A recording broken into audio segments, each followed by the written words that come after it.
거기 페이지가 141쪽 제일 아래에 마라고 되어 있는 부분이 있습니다. 거기서 보면은 우리 사회에는 다양한 집단에 속한 사람이 있고 그만큼 다양한 표현 방법이 있는데 서로 다른 의사소통 방식을 사용하고 있는 그런 사람들이랑 대화할 때 두루 적용할 수 있는 대화의 기본 원리다. 자, 두루 적용할 수 있는 대화의 기본 원리입니다. 그래서 그 기본 원리가 두 가지가 나와요. 알겠죠? 하나가 협력의 원리가 나오고 하나가 공손성의 원리라고 하는 겁니다. 그러면 협력의 원리랑 공손성의 원리랑 개념 정의만 내리고 각각을 한번 자세히 보도록 합시다. 개념 정의는 142쪽에서 볼 수 있습니다. 우리 그냥 교과서 가지고 읽을게요. 그 대화는 말하는 이랑 듣는 이가 협력해서 새로운 의미를 만들어가는 것을 전제로 하고요. 아직까지는 중요한 부분이 아닙니다. 효과적인 의사소통을 위해서. 자, 여기까지도 중요한 게 아니에요. 그러면 그 뒤에부터 여기부터가 중요합니다. 뭐냐면 대화의 방향이나 목적에 맞도록 대화해야 한다는 원리. 그게 바로 협력의 원리다.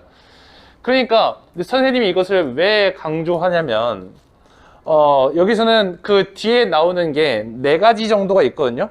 협력의 원리 해가지고. 그런데 이제 그것의 이름도 있긴 해요. 무슨 경률, 무슨 경률. 교과서엔 그렇게까지 나와 있진 않거든요. 근데 여러분은 아마 배웠을 것 같은데, 그쵸? 계양고라면 배웠을 것 같은데. 그래서 이 4가지 경률이 모두 다 그 대화의 목적이랑 방향과 관련이 있다. 그리고 여러분 아시겠지만 이 경률을 일부러 지키지 않을 때도 있는데 그 일부러 지키지 않는 것 또한 대화의 목적과 관련이 되어야 한다라는 겁니다. 그래서 여기서 협력의 원리에서 배웠거든. 딱 6가지예요. 6가지. 자, 잘 생각해 두세요. 첫 번째가 뭐냐면 그 협력의 원리의 개념입니다. 그 첫 번째 협력의 원리의 개념. 그 협력의 원리의 개념에서는 무엇을 가져가야 된다고요? 그 목적, 대화 목적이랑 방향을 가져가야 된다. 자, 두 번째로 배울 것은 각각의 경률입니다. 어떤 경률이냐면 보세요. 이 원리에 따르면 거기에는 안 나타있지만 우리가 한번 정리하면서 해봅시다. 대화를 할 때는 대화의 목적에 필요한 만큼의 정보를 제공해야 한다. 그것이 무슨 경률이냐면 그 양의 경률이죠. 필요한 만큼. 자, 그러면 여기서 필요한 만큼이라고 하니까 잘 보세요, 여러분. 필요한 만큼이 이거는 쓰지 않으셔도 됩니다. 필요한 만큼이 이 정도라고 하면은 이 필요한 만큼을 내가 줄 때도 있고 내 정보량. 근데 필요한 만큼을까지 못 준 거죠, 이러면. 그런데 이 필요한 만큼보다 더 많이 줄 수도 있어요, 정보를. 이게 무슨 말이냐면은 내가 어느 정도 그래도 좀 디테일한 설명이 필요한 그런 물음을 했어. 예를 들어서 너 지금 시간 언젠지 알아? 라고 물어봤는데 응, 난 시간이 언젠지 알아. 이러고 끝냈어요. 굉장히 이제 기분이 나쁘거든요. 너 지금 몇 시인지 알아? 알아. 이러고 끝내면 상상해봐도 그렇죠. 그러면 나는 거기서 그냥 너가 알고 있냐 이거보다는 그러면 나한테 시간을 좀 알려달라까지 내가 요구하는 정보량 아니었을까요? 그렇죠. 근데 그것의 정보량을 상대가 맞춰주지 못했죠. 정보량이 부족했죠. 이렇게 정보량이 부족할 때가 있고 또 한 가지 케이스는 정보가 너무 많을 때도 있습니다. 그냥 박찬호식이라고 하는데 TMI가 너무 심해지는 거죠. 투머치 토커가 돼버리는 겁니다. 그러니까 뭐 짧은 인터뷰를 해야 돼. 그래서 막 30초 동안 답변해달라라고 했는데 2시간 반 동안 이야기를 해버리는 겁니다. 보면은 이제 정치인들이 그런 스킬을 많이 구사합니다. 상대방 말 못하게 하고 자기 말만 하거든요.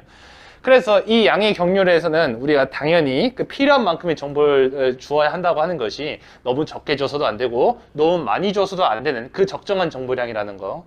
그래서 요것을 물어볼 때는 그 선택지로 어떻게 나올 수가 있냐면 필요한 만큼의 정보를 주지 않았다 이렇게 나올 수도 있지만 또 어떻게 나올 수 있다는 거예요? 적게 줬다라고도 말할 수 있고 너무 많이 줬다라고도 말할 수 있는 거죠. 오케이? 근데 만약에 선택지를 좀 길게 쓰고 싶어. 그러면 어떻게 됐을까요? 너무 적게 해줘서 대화의 목적, 개념이랑 엮으세요. 대화의 목적을 이루지 못했다. 이렇게 말할 수 있는 겁니다. 간단하죠? 생각보다. 양의 경률 이 정도로 말할 수가 있어요. 그 다음에 나오는 것은 거짓되거나 타당한 증거가 없는 내용은 말하지 말아야 한다. 자, 요거 그리고 진실한 정보만을 말해야 한다라고 합니다. 그러면 여기서는 따지고 보자면 구라치지 말라는 소리예요. 구라치지 말라. 이것이 뭐야? 이거 지뢰 경률이었나요? 갑자기 헷갈리는데. 양, 질, 관련성, 태도. 태도가 모호함을 피하는 거니까 이거는 지뢰 경률이네요, 여러분. 쌤도 가끔 헷갈릴 때가 있어요, 여러분. 지뢰 경률.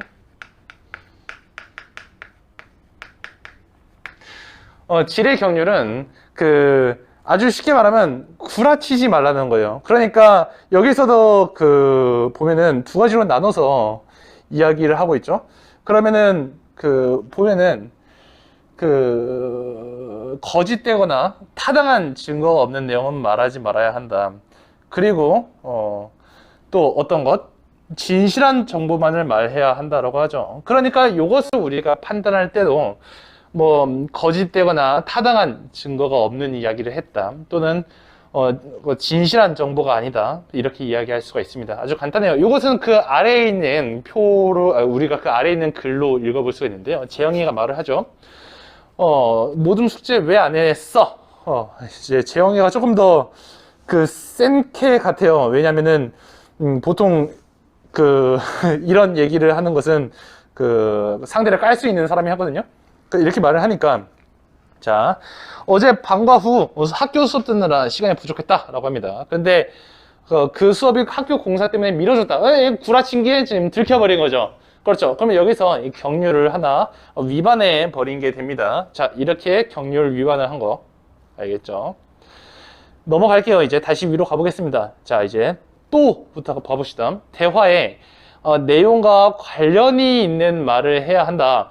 자, 여기서는 당연히 관련이란 말이 있으니까 요거 밑줄 그은 다음에 관련성의 경률이라고 하면 됩니다. 관련성의 경률. 관련성의 경률. 우리가 이 관련성의 경률이 제일 중요한 거라고 볼 수 있어요. 관련성의 경률이. 왜냐하면은 이게 제일 중요합니다, 여러분. 여기서 무조건 문제가 하나 나올 수밖에 없어요.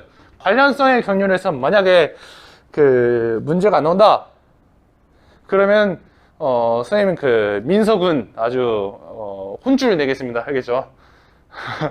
왜 관련성의 경률이 가장 중요하냐? 여기 학습 활동에도 있지만 대화의 경률을 어긴 것, 의도적으로 어기기도 하거든요. 근데 의도적으로 어기는 게 뭐냐면 아시겠지만 함축적으로 말하기입니다. 그러면 왜 함축적으로 말하느냐? 그것은 바로 대화 상대방의 기분을 나쁘지 않게 하기 위해서, 간접적으로 말하기 위해서죠. 그렇죠? 그러면 여기서 그렇게 함축적으로 말하기는 무엇을 위반하는 거냐? 바로 관련성의 경률을 위반하는 거거든요.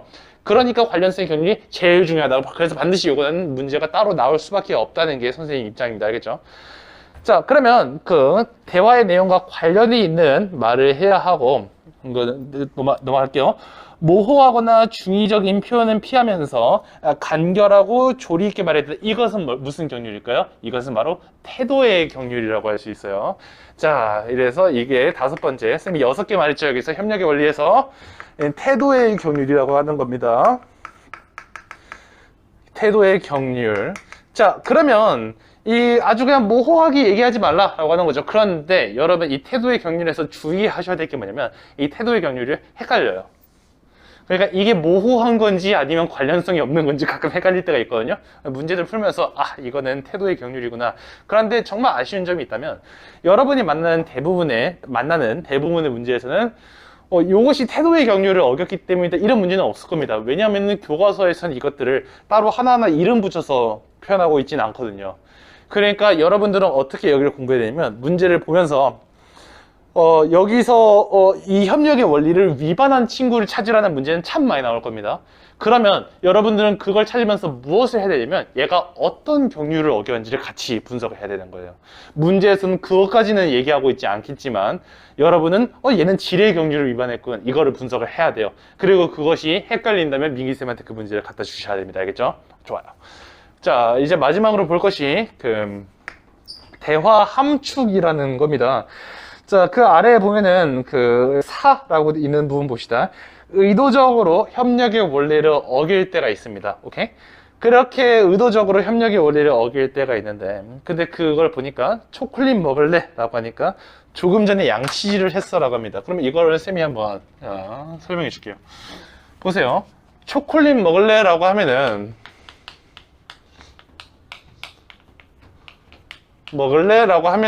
원래 요것에 해당하는 답변은 뭐냐면요, yes 또는 no예요. 그렇죠. yes 아니면 no. 그런데 여기서 조금 전에 양치질을 했어.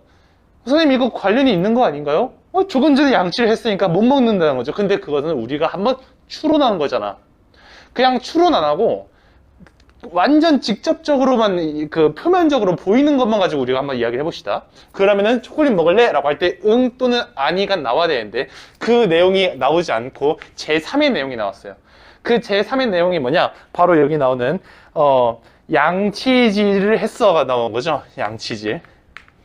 그러면 양치질을 했어 라고 하는 것은, 요것은 그러면 그 먹겠다는 뜻이에요? 먹지 않겠다는 뜻이에요? 먹지 않겠다는 뜻이죠. 근데 먹지 않겠다는 뜻이잖아요. 양치질을 했으니까. 그런데 왜 똑같은 노우라는 뜻인데 이 노우를 직접적으로 얘기하지 않고 양치질을 했다고 이야기할까? 이게 중요한 포인트가 되겠죠. 직접적으로 얘기를 하면은, 그러면 이제 어떻게 되냐면, 자, 이제 이것은 노우라고 말하는 것은 직접적 말하기입니다. 자, 직접적인 말하기. 직접적으로 이제 상대방한테 거절을 하는 거예요. 응, 나 안 먹어. 수고해. 라고 하는 거. 그러면은 그 오른쪽에 봅시다. 거기에 이제 잡서의 오른쪽에 뭐라고 돼 있어요? 읽기 중 활동이라고 돼 있죠. 초콜릿 먹을래라는 질문에 아니 안 먹어라고 대답하는 것이랑 조금 전에 양치질을 했어라고 대답하는 것은 어떤 차이가 있을까요? 자, 함축적으로 말하기. 이 함축적으로 말하기가 뭐냐면 아주 작게 적어보세요. 함축적 말하기 바로 관련성의 경률 어김이라고 작게 써보세요. 작게 쓸 수밖에 없습니다. 그죠? 함축적으로 말하기 무슨 뜻이라고요? 관련성의 경률을 어김. 이렇게 관련성의 경률을 어기는 것은 어떤 효과가 있을까요? 어떤 장점이 있을까요? 이런 장점이 있습니다. 무엇일까요? 드러내놓고 말하기 부담스럽거나. 왜 부담스러울까요? 왜냐하면 거절을 하는 것이기 때문입니다. 왜 거절하는 것이 부담스러울까요? 바로 상대방이 나한테 초콜릿 먹을래? 라고 하는 것은 나한테 호의를 베푸는 거죠. 그렇게 호의를 베풀었는데 아니 꺼져 라고 말하는 것 자체가 부담이 된다 이거예요. 그러니까 아니라는 말을 못한다는 거죠. 이렇게 해서 읽어볼게요. 이렇게 부담스럽거나 직접적으로 표현하기 불편한 내용을 조금 더 쉽게 전달할 수 있다. 그럼 조금 더 쉽게 전달할 수 있다는 게 무슨 뜻인지 계속 읽어보겠습니다. 초콜릿 먹을래? 라고 호의를 베푸는 상대방의 말에 아니 안 먹어 라고 직설적으로 말하면 먹지 않겠다는 자신의 생각은 명확하게 전달할 수 있지만, 그런데 그 뒤에 한번 밑줄 그으면서 갑시다. 상대의 기분을 상하게 할 수 있어요. 뭐가?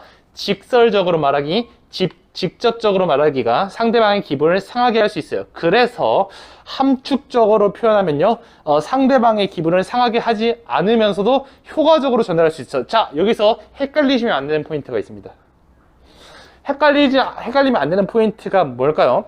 그러면 여기서 이렇게 함축적으로 말하면 상대방의 기분은 상하지 않을 수 있어도 자신의 의사는 효과적으로 전달하기가 어렵다. 이 말을 주의하셔야 됩니다. 다시, 이 읽기 중 활동 요거는 그냥 교사용 지도서에 있는 내용이 그대로 자소서에 온 거거든요, 여러분. 교사용 지도서에 이 내용이 딱 박혀 있어요. 오케이? 그럼 거기에 뭐라 써져 있어요? 제일 아래 함축적으로 표현하면은 상대방의 기분을 상하게 하지 않으면서 도 자신의 의사 또한 효과적으로 전달할 수 있죠. 뭔가 나중에 헷갈릴 만한 포인트를 발견하지 않았습니까? 왜냐면은 직설적으로 말하면은 자기의 마음을 명확하게 전달할 수 있죠. 그러니까 이렇게 함축적으로 말하기는 자기의 의사를 효과적으로 전달할 수 없는 거 아닌가? 이런 생각을 할 수도 있는데 그것이 아니다. 알겠죠?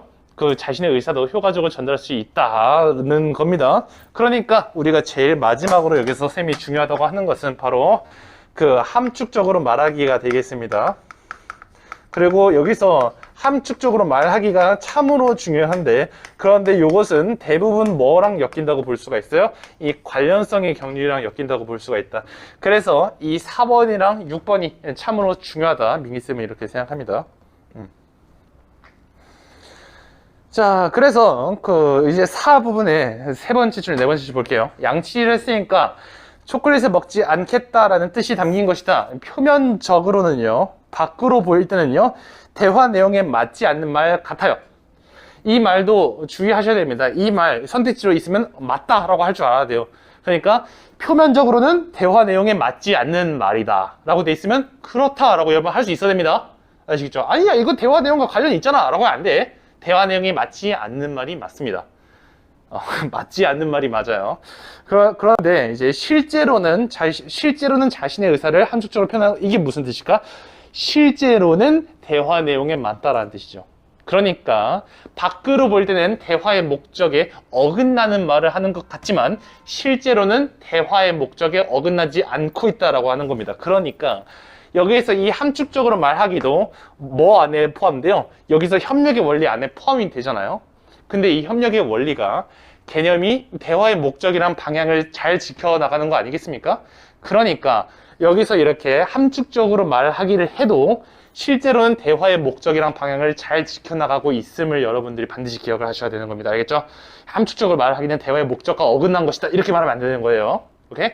근데 앞에 표면적으로는 이런 말이 붙어 있으면 그것은 또 다르게 볼 수 있다는 거죠. 왜냐? 표면적으로는 함축적인 거 일단 신경 안 쓰고 그냥 밖에서 볼 때는 이란 뜻이잖아요. 그것을 꼭 헷갈리지 않고 기억해 주시면 되겠습니다. 그러면 이제 요거 뒤로 넘어가 보도록 하죠. 그러면 이제 중간 3으로 가면은 공손성의 원리라고 나옵니다.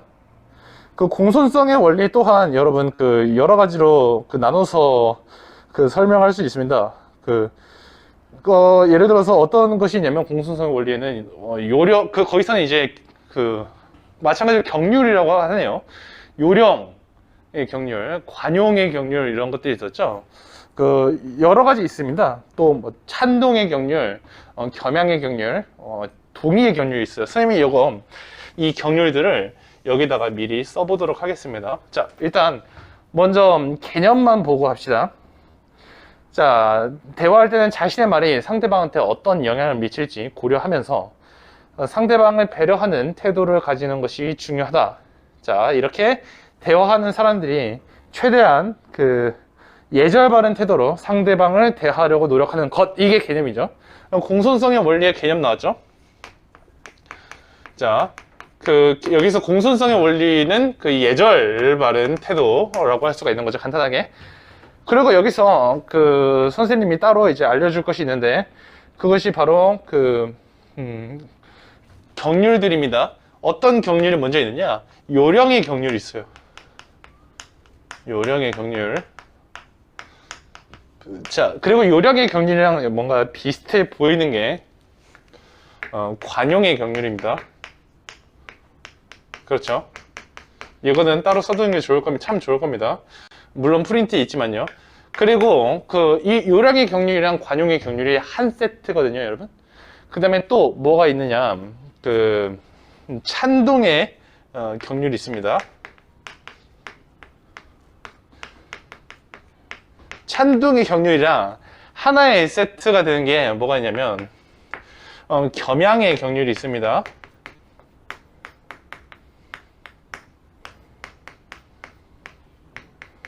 자, 마지막으로 있는 것은 동의의 경률입니다. 동의의 경률은 뭐랑 세트가 되어 있는 게 아니고요, 그냥 얘 혼자입니다. 그러니까 나머지는 다 두 개씩 세트라고 할 수 있고요, 동의의 경률만 따로 이렇게 나와 있는 친구라고 보면 됩니다, 여러분. 자, 그러면 일단 우리가 요령의 경률부터 볼게요. 자, 요령의 경률은 여기 교과서에서 보도록 하겠습니다.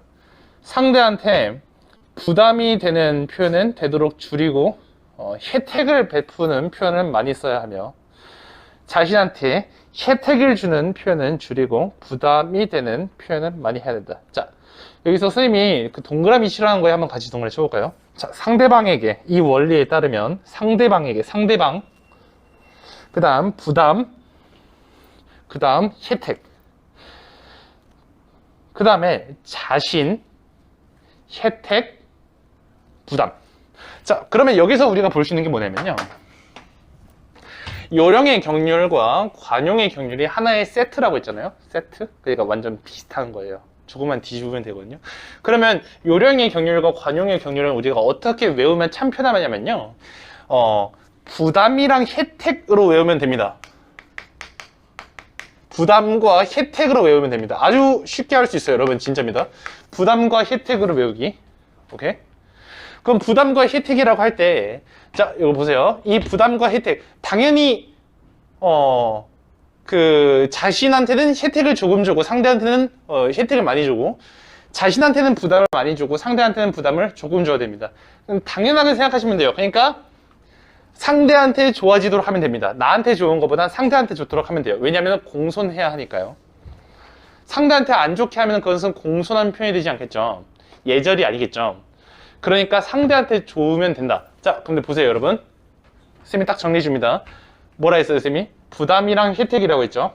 근데 부담이랑 혜택일 때 누구에게 이것을 보세요. 상대에게 그리고 자신에게 이렇게 설명하면은, 자, 잘 보세요. 상대에게라고 설명하면은 요령이고 자신에게라고 설명하면은 관용입니다. 이게 무슨 말인지 이제 조금만 더 설명을 드리면 이해가 바로 될 겁니다. 부담이랑 혜택을 가지고 이야기할 때 상대를 기준으로 이야기를 하면은 요령의 경률입니다. 그리고 자신을 기준으로 이야기하면은 관용의 경률이에요. 그러면 이것을 문장을 만들면 어떻게 될까요?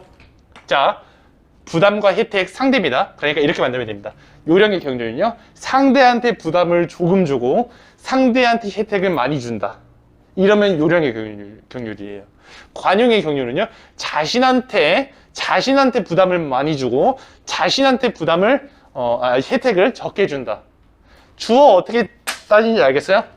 들어가야 될 말은 부담이랑 혜택이고요. 주어가 아니라 부사어군요. 이 부사, 그러니까 누구에게가 상대에게, 그러면 자신에게, 그러면 관이라고 할 수 있어요. 너무 안 헤어진다 그러면 따서 배웠어요. 상요, 자관. 나중에 더 헷갈릴 겁니다.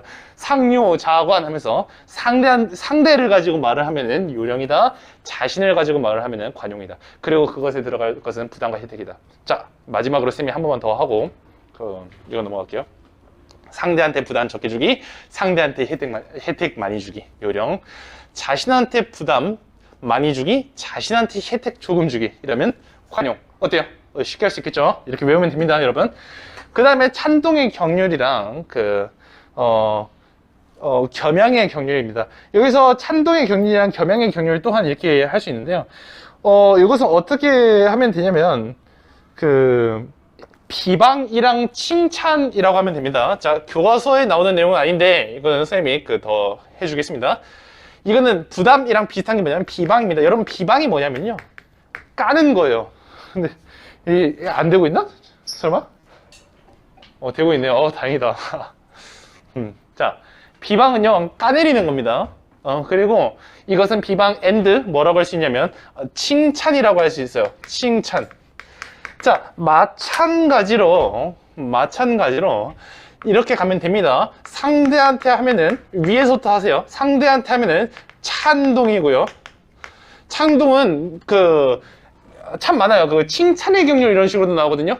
아마 여러분들은 이제 고등학생이니까 칭찬의 경률이라고 배웠을 가능성이 클 것 같은데, 어떻게 배웠습니까? 찬동이를 배웠어요? 칭찬을 배웠어요?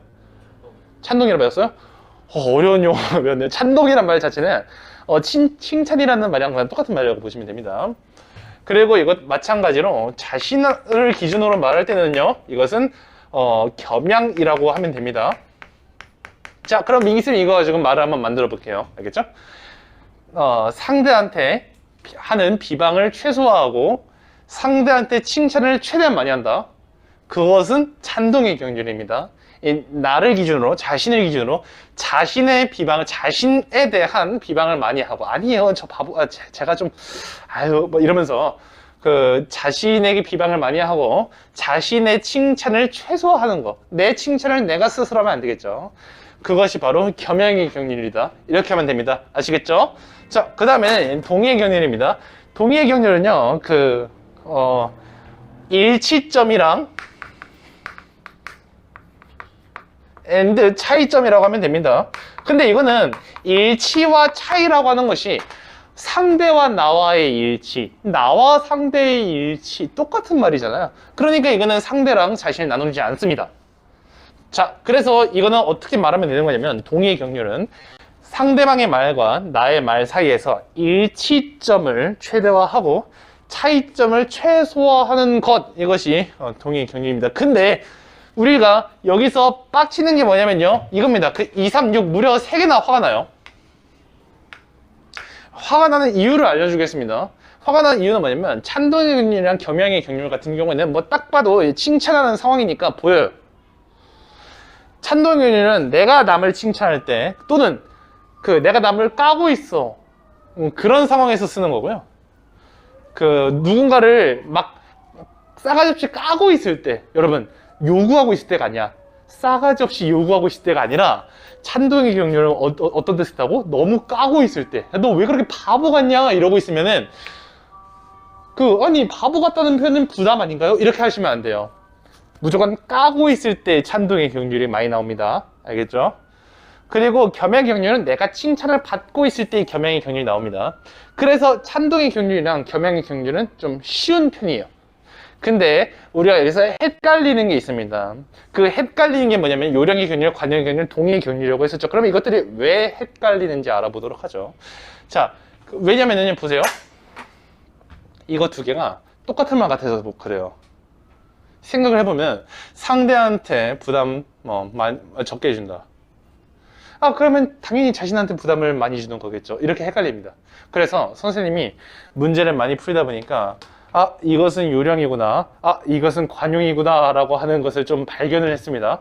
그래서 여러분한테 어느 정도 팁을 드립니다. 자, 여기서 요령의 경률이라고 하는 것은 뭐냐면요, 상대한테 이 요령의 경률은요, 상대한테 부탁을 해야 될 때입니다. 부탁. 근데 웃긴 게 뭔지 아세요? 요것도 관용의 경률도 부탁과 건의입니다. 근데 잘 들어보세요. 일단 요령의 경률은 그냥 부탁할 때예요. 부탁할 때. 근데 이것은 뭐냐? 보세요. 명령조로 말하면 안 된다.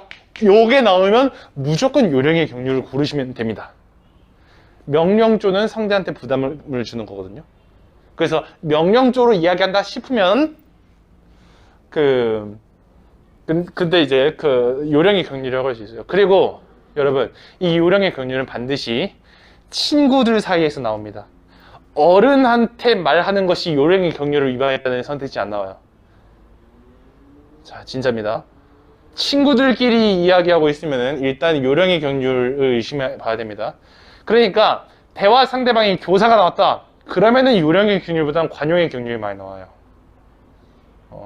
자, 관용의 경률은 뭐냐면요, 이것도 마찬가지로 부탁이랑 건의인데 이따가 예시까지 들어줄 거예요, 민기쌤이.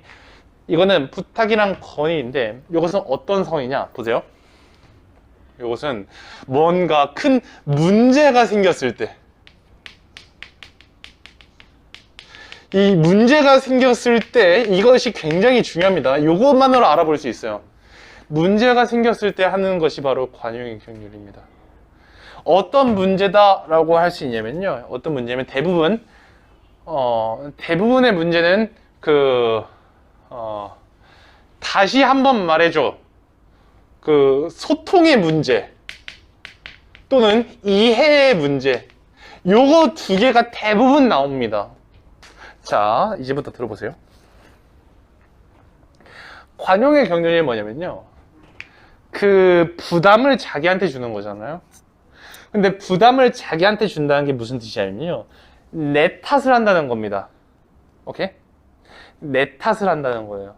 내 탓을 해야 된다는 게 관용의 경륜이에요. 오케이?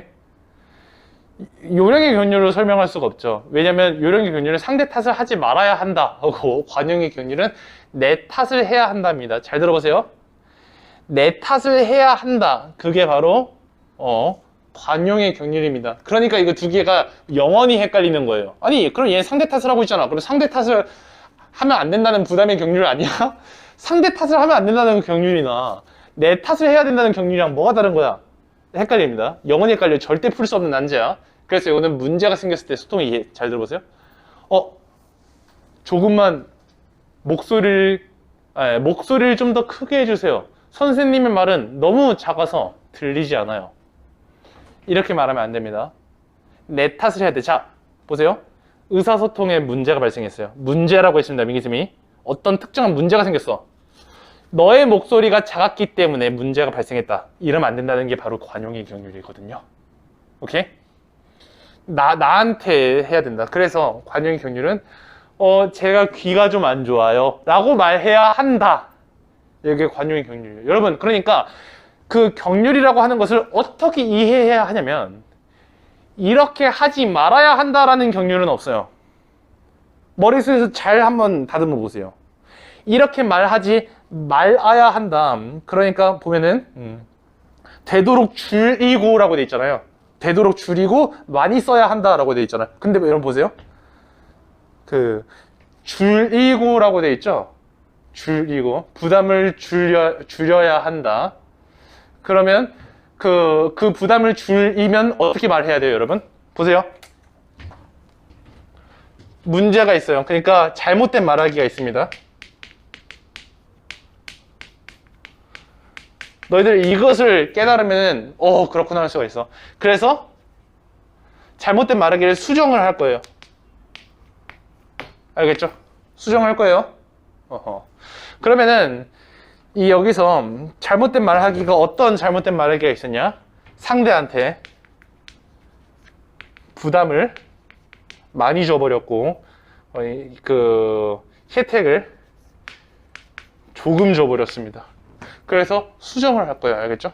수정을 할 거면 어떻게 수정을 할 수가 있을까요? 상대한테 부담을 줄이고 이렇게 수정이 아니에요, 여러분. 상대한테 부담을 너무 많이 줘버렸어. 혜택을 조금 줘버렸어. 이거의 수정은 뭐냐면요. 바로 자신한테 부담을 많이 줘야 한다는 겁니다. 그러니까 여러분, 상대한테 부담을 많이 줬으니까 상대한테 주는 부담을 줄여야겠어. 이게 아니라 상대한테 부담을 주지 말고 나한테 부담을 줘야지라고 가야 됩니다. 뒤집는 건 이렇게 뒤집는 거예요. 상대한테 부담을 주고 있구나. 상대한테 주는 부담을 줄여야지. 이렇게 하지 말고 상대한테 부담을 주고 있구나. 나한테 부담을 줘야지. 이렇게 가야 됩니다. 그러니까 여러분, 상대한테 부담을 줄이고 혜택을 많이 줘야 한다는 이거는 뭐예요? 요령의 경륜 위반했죠. 그런데 잘 생각해보면 이것을 수정했습니다. 수정해서 자신한테 부담을 많이 주는 표현으로 바꿀 거예요. 그러면 이것은 뭐가 되냐면 관용으로 바뀌어 버리는 겁니다. 그러니까 요거 두 개는 항상 같이 다니기 때문에 여러분들은 무한 츠쿠유미예요. 그러니까 그냥 이것을 명쾌하게 할 수 있는 방법은 없어요. 왜냐? 이거 두 개 그냥 같이 다니는 거니까. 그래서 선생님이 말하는 방법이 바로 그겁니다. 의사소통에 문제가 생겼을 때 상대방 탓하고 있다면 그때 뭐라고 하면 된다? 아니지, 관용의 경륜이라고 해야지 라고 하면 됩니다. 아까 선생님이 말한 거 뭐였죠? 너 목소리가 너무 작아. 이 예시 하나 들려줬었죠? 또 다른 예시 들려주겠습니다. 여기서 예시가 두 개가 있어요. 대표적인 예시가. 두 번째 예시가 뭐냐면요, 선생님의 설명은 너무 어려워서 이해가 안 돼요. 좀만 더 쉽게 설명해 주세요. 문제가 발생했습니다. 그것의 탓을 선생님 탓을 하고 있어요. 자, 그래서 이것을 어떻게 바꿔야 될까요? 제가 이 부분 예습을 많이 안 해서 그런지 이해를 잘 못했어요. 다시 설명해 주시겠습니까? 나한테 탓을 주고 있죠. 그렇죠. 선생님한테 선생님 탓하고 있잖아요. 그럼 선생님 탓을 하지 말아야 한다. 그러면 제대로 된 말하기일까요? 들어보세요. 선생님의 설명은 너무 어려워서 뭐라고 하는지 모르겠어요. 다시 한번 설명해 주세요. 선생님의 탓을 없애볼게요. 그럼 어떻게 될까요? 다시 한번 설명해 주세요. 이거에 남는 거예요. 그러면 그것은 적절한 표현인가요? 아니라는 거예요. 어떻게 된다고요? 제가 예술을 못해서, 그렇게 말하는 학생이 누가 있을지 모르겠지만 제가 예술을 못해서 제가 이해를 못했습니다. 죄송하지만 한 번만 다시 설명해 주시겠습니까? 이렇게 뒤집히는 겁니다. 알겠죠? 상대한테 부담을 많이 줬으니까 그 부담을 줄여라가 아닙니다. 상대한테 부담을 줬구나. 이건 잘못. 나한테 부담을 줘야지로 바꿔야 되는 겁니다. 알겠죠? 그러니까 문제가 생긴 경우는 싹 다 뭐라고 하시면 돼요? 관용의 경륜을 위반했다고 하시면 됩니다. 아주 간단하죠.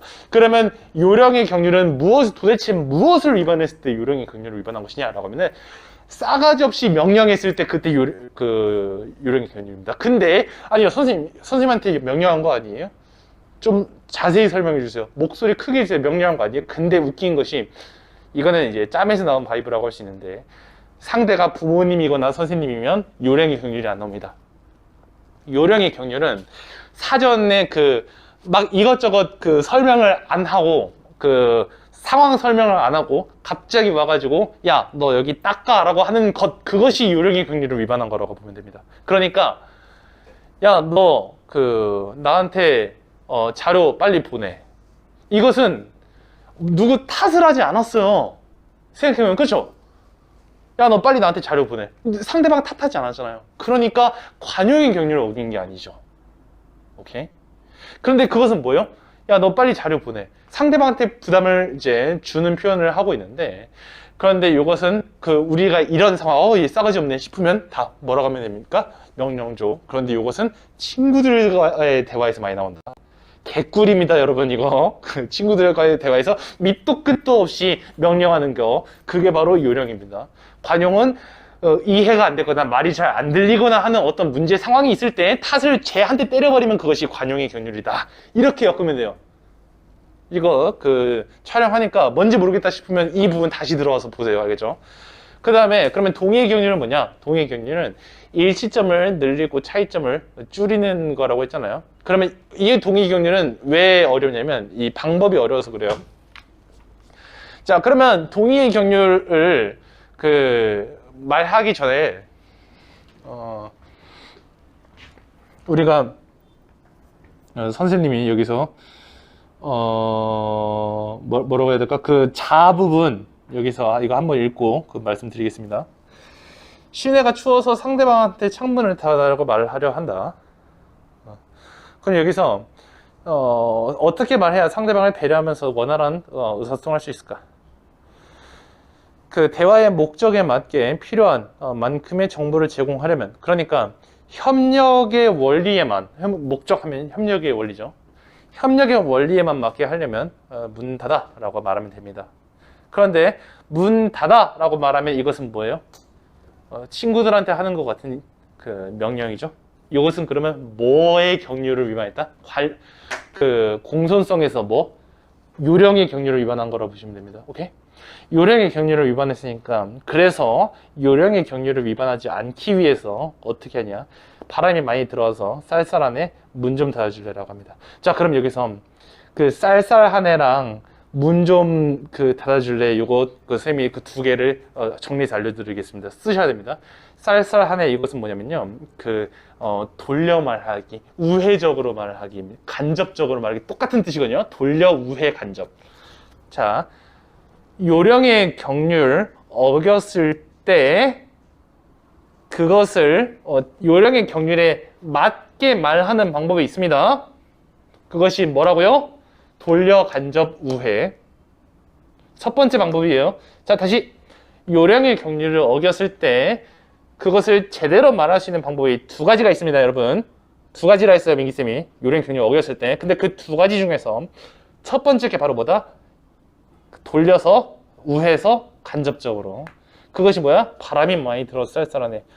이것만 들으면 뭔지 몰라. 그죠? 그래서 이게 뭐라고, 여러분? 돌려, 우회, 간접. 자, 그 다음에 이게 첫 번째 거였습니다, 여러분. 그럼 두 번째 게 뭘까요? 문 좀 닫아줄래? 자, 이게 뭘까? 질문 형식.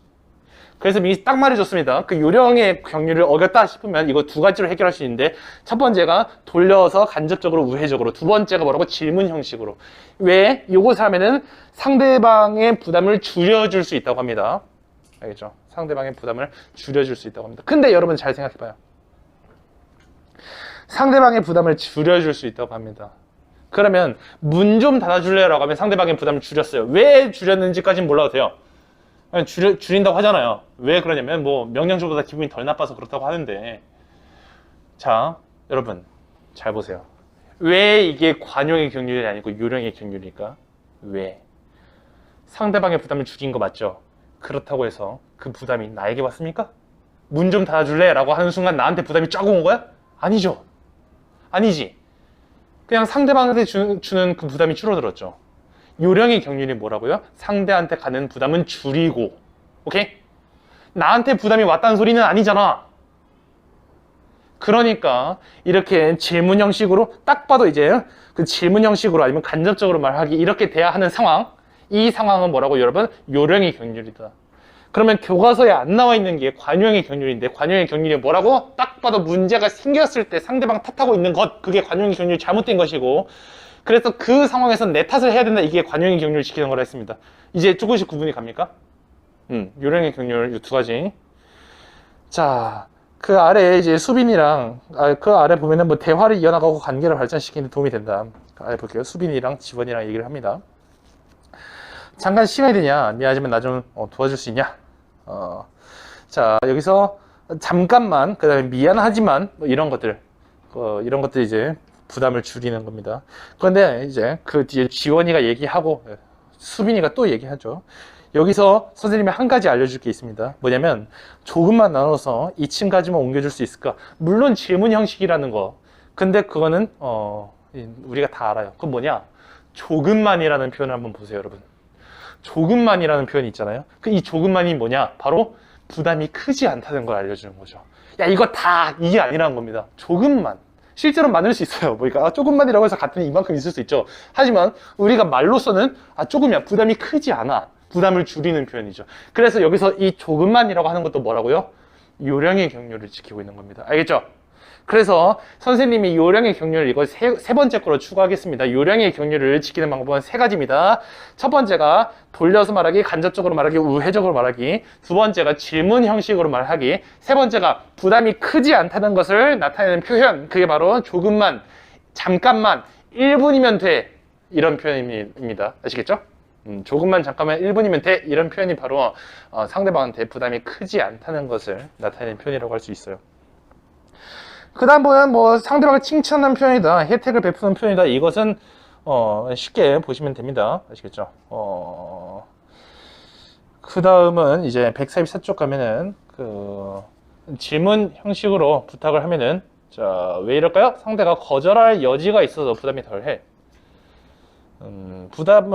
부탁을 들어주면 진심으로 고맙다고 하고, 들어주지 않더라도 바로 이 나쁜 놈 이러지 말자. 자, 부탁을 거절할 때는 이거는 밑줄거드세요. 거절할 때, 요거는 그 부탁을 거절할 때는요, 여러분,